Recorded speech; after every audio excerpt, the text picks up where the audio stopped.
সকাল সকাল না আগে পুজোটা সেরে নিই। পুজোটা সেরে নিলে পুজোটা দেওয়া হয়ে গেলে মনটা যেন খুব ভালো লাগে। মনটা ঠান্ডা হয়ে যায়, তারপরে রান্নাবান্নাটা চাপাই। এই যে আমার মহাদেব সব বিপদ থেকে আমাকে রক্ষা করে। এই পুজো দেওয়া হয়ে গেল, এবার রান্না বসাবো। তার আগেই মনে হলো কয়েকটা কাঁঠাল দানা আছে, সেগুলোকে একটু ভেজে ফেলি। আমার মেয়েরা না এইসব কোনোদিন খায়নি। আর আমি চাই আমার বাচ্চাগুলো আমার যেরকম ছোটোবেলায় গেছে আমরা তো খুব আনন্দ করতাম, ওরা তো সেটা পায় না।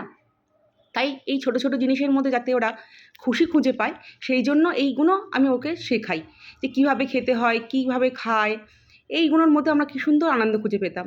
এই কাঁঠাল দানাগুলো ভাজা হয়ে গেছে, এবারে এইগুলোকে মেখে নেবো। আমি জানি না এইভাবে কে কে খায়, কিন্তু আমরা অনেকভাবেই খেতাম। আগে তো শুধু শুধুই খেয়ে নিতাম, এখন একটু ভর্তা বানিয়ে খাই। একটু নিয়েছি শুকনো লঙ্কা ভাজা, নুন, সর্ষের তেল, পেঁয়াজ কুচি, আর এইভাবে মেখে নেব। আর গরম ভাতে সত্যি বলছি খুব ভালো লাগে খেতে। একটু মেয়েকেও ট্রাই করাবো যে কেমন লাগে, একটু খেয়ে দেখ, জানি না খাবে কি না।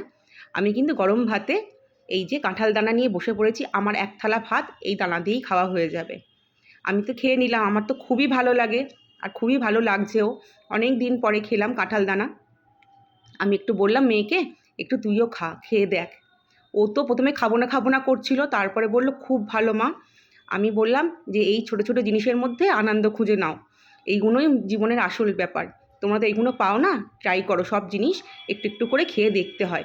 ছোটো মেয়ে তো নেই, ছোটো মেয়ে স্কুলে, সেই জন্য আর ওকে আর খাওয়াতে পারলাম না। আমার বড় মেয়ের কিন্তু খুব ভালো লেগেছে এটা খেয়ে। তোমরাও একবার ট্রাই করে দেখো।